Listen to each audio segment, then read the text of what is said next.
ಬೆಂಗಳೂರಿನಲ್ಲಿ ನಾಪತ್ತೆಯಾಗಿದ್ದಂತಹ ಬಾಲಕ ಕೊನೆಗೂ ಹೈದರಾಬಾದ್ನಲ್ಲಿ ಸೇಫ್ ಆಗಿ ಪತ್ತೆಯಾಗಿದ್ದಾನೆ. ಹೈದರಾಬಾದ್ನ ನಾಂಪಲ್ಲಿ ಮೆಟ್ರೋ ನಿಲ್ದಾಣದ ಬಳಿ ಬಾಲಕ ಪರಿಣವ್ ಪತ್ತೆಯಾಗಿದ್ದಾನೆ. ಟ್ಯೂಷನ್ಗೆ ಹೋಗಿದ್ದಂತಹ 12 ವರ್ಷದ ಬಾಲಕನ ನಾಪತ್ತೆ ಕೇಸ್ ಅಲ್ಲಿಗೆ ಸುಖಾಂತ್ಯ ಕಂಡಿದೆ. ಪರಿಣವ್ ಸಿಗ್ತಾ ಇದ್ದ ಹಾಗೆ ಟೆನ್ಷನ್ನಲ್ಲಿದ್ದಂತಹ ಪೋಷಕರು ನಿಟ್ಟುಸಿರನ್ನ ಬಿಟ್ಟಿದ್ದಾರೆ. ವಿಜಯನಗರದ ಸುಕೇಶ್ ಹಾಗೆ ನಿವೇದಿತಾ ದಂಪತಿಯ ಪುತ್ರ ಈತ ಭಾನುವಾರ ಮಧ್ಯಾಹ್ನ 12:15 ಈತ ನಾಪತ್ತೆಯಾಗಿದ್ದ. ಅದಾದ ನಂತರದಲ್ಲಿ ಸೋಷಿಯಲ್ ಮೀಡಿಯಾದಲ್ಲಿ ದೊಡ್ಡ ಮಟ್ಟದಲ್ಲಿ ಈತನನ್ನ ಪತ್ತೆ ಮಾಡುವುದಕ್ಕೆ ಕ್ಯಾಂಪೇನ್ಗಳು ನಡೆದಿದ್ವು. ಈಗ ಕೊನೆಗೂ ಹೈದರಾಬಾದ್ನಲ್ಲಿ ಸೇಫ್ ಆಗಿ ಪತ್ತೆಯಾಗಿದ್ದಾನೆ. Certain age below 14 years are not supposed to roam around like this, and you're saying you've come from Bangalore and you're here in LB Nagar all alone, isn't it?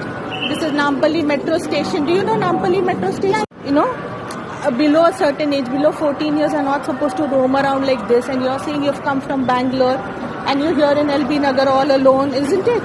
This is Nampally metro station. Do you know Nampally metro station? Hi everyone, my son has found in Hyderabad metro Nampally station.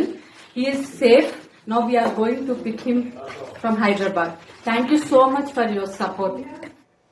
ಮತ್ತಷ್ಟು details ನಮ್ಮ ಪ್ರತಿನಿಧಿ ಅಂಕಿತಾ ನೀಡ್ತಾ ಹೋಗ್ತಾರೆ. ಅಂಕಿತಾ, ಈ ಬಾಲಕ ಮನೆ ಬಿಟ್ಟು ಹೋಗಿದ್ ಯಾಕೆ? ಜೊತೆಗೆ ಈ ಬಾಲಕ ಪೆನ್ನೆಲ್ಲ ಮಾರಾಟ ಮಾಡ್ತಾ ಇರುವಂತಹ CCTV ಫೂಟೇಜ್ ಕೂಡ ಲಭ್ಯ ಆಗಿತ್ತು. ಈತನನ್ನ ಪತ್ತೆ ಹಚ್ಚಿದ್ ಹೇಗೆ ಅಂತ ಹೇಳಿ.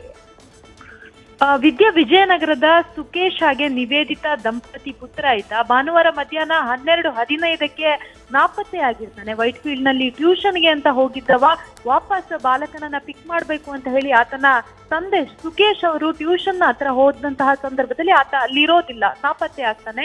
ತಕ್ಷಣ ಅಲರ್ಟ್ ಆದಂತಹ ಬಾಲಕನ ತಂದೆ ಪೊಲೀಸ್ ಠಾಣೆಗೆ ದೂರನ ಕೂಡ ಕೊಡ್ತಾರೆ. ಪೊಲೀಸರು ಕೂಡ ಬಾಲಕನ ಪತ್ತೆಗಾಗಿ 3 ವಿಶೇಷ ತಂಡವನ್ನ ರಚನೆ ಮಾಡ್ತಾರೆ.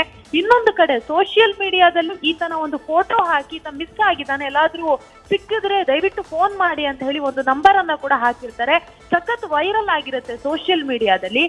ಈ ಒಂದು ಘಟನೆ ಆದ ಬಳಿಕ ಈಗ ಬಾಲಕ ಸೇಫ್ ಆಗಿ ಪತ್ತೆ ಆಗಿದ್ದಾನೆ. ಅದು ಹೈದರಾಬಾದ್ ನಲ್ಲಿ ಅಂದ್ರೆ ನಾಂಪಲ್ಲಿ ಮೆಟ್ರೋ ಸ್ಟೇಷನ್ ಏನಿದೆ ಅಲ್ಲಿ ಬಾಲಕ ಪತ್ತೆ ಆಗಿದ್ದಾನೆ. ವೈಟ್ ಫೀಲ್ಡ್ ನಲ್ಲಿ ಒಂದು ಗ್ರೂಪ್ ಇರುತ್ತೆ, ವಾಟ್ಸ್ಆಪ್ ಗ್ರೂಪ್.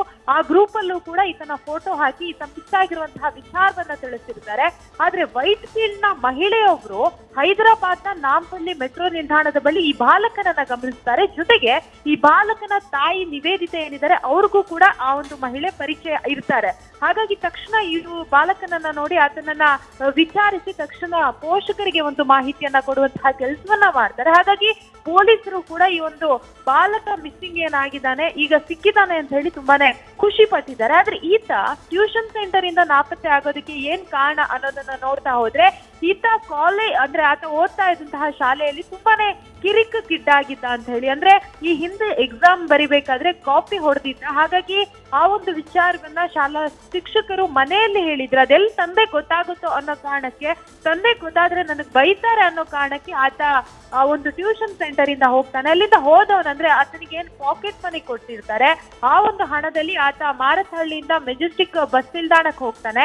ಅಲ್ಲಿ ಆತನಿಗೆ ಆತನ ತಾತ 3 ಪಾರ್ಕರ್ ಪೆನ್ ಅನ್ನ ಕೊಟ್ಟಿರ್ತಾರೆ, ಅದನ್ನ ಮಾರ್ತಾನೆ. 3 ಪೆನ್ ಅನ್ನ ಮಾರಿ 300 ರೂಪಾಯಿ ಸಿಗುತ್ತೆ.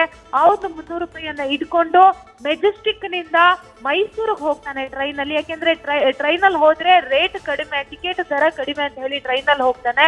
ಮೈಸೂರಲ್ಲಿ ಇಳ್ಕೊಂಡು ಅಲ್ಲಿ ಆ ಪ್ಯಾಲೇಸ್ ಅಲ್ಲಿ ಒಂದು ದಿನ ಕಳೆದ್ಬಿಟ್ಟು ನೆಕ್ಸ್ಟ್ ಡೇ ಚೆನ್ನೈಗೆ ಹೋಗ್ತಾನೆ. ಮೈಸೂರಿಂದ ಚೆನ್ನೈಯಿಂದ ಮತ್ತೆ ಟ್ರೈನ್ ಅಲ್ಲಿ ಹೈದರಾಬಾದ್ಗೆ ಹೋಗ್ತಾನೆ. ಈ ರೀತಿಯಾಗಿ ಹೋಗಿದ್ದಾನೆ. ಹೈದರಾಬಾದ್ ಮೆಟ್ರೋ ಸ್ಟೇಷನ್ ಅಲ್ಲಿ ಮಹಿಳೆಯ ಕಣ್ಣಿಗೆ ಕಾಣಿಸ್ಕೊಂಡಿರುವಂತದ್ದು. ಇದು ಸಣ್ಣ ರೀಸನ್ ಆದ್ರೂ ಕೂಡ ಅವರ ಪೋಷಕರಿಗೆ ಬಹಳ ಆಘಾತ ಆಗಿತ್ತು. ಜೊತೆಗೆ ಮಗನನ್ನ ಚೆನ್ನಾಗಿ ಓದಿಸ್ಬೇಕು, ಒಳ್ಳೆಯ ಎಜುಕೇಶನ್ ಕೊಡಿಸ್ಬೇಕು ಅನ್ನೋ ಕಾರಣಕ್ಕೆ ಆತನಿಗೆ ಓದುವ ವಿಚಾರದಲ್ಲಿ ಒಂದ್ ಸ್ವಲ್ಪ ಒತ್ತಡವನ್ನ ಹೇಳ್ತಾ ಇದ್ರು ಮನೆಯವರು. ಹಾಗಾಗಿ ಅದೇ ಆತನಿಗೆ ಮುಳುವಾಯ್ತು. ಆತ ಕಾಪಿ ಹೊಡೆಯುವಂತಹ ಸಂದರ್ಭದಲ್ಲಿ ಪೋಷಕರು ಮತ್ತೇನಾದ್ರೂ ಬೈತಾರ ಅನ್ನೋ ಒಂದು ಭಯದಲ್ಲಿ ಆತ ಈ ರೀತಿಯಾಗಿ ಮಾಡಿದ್ದಾನೆ ಅನ್ನೋದ್ರ ಬಗ್ಗೆ ಈಗ ಮಾಹಿತಿ ಸಿಗ್ತಾ ಇದೆ. ವಿದ್ಯಾ, ಥ್ಯಾಂಕ್ ಯು ಅಂಕಿತಾ ತಮ್ಮೆಲ್ಲ ಡೀಟೇಲ್ಸ್ಗೆ.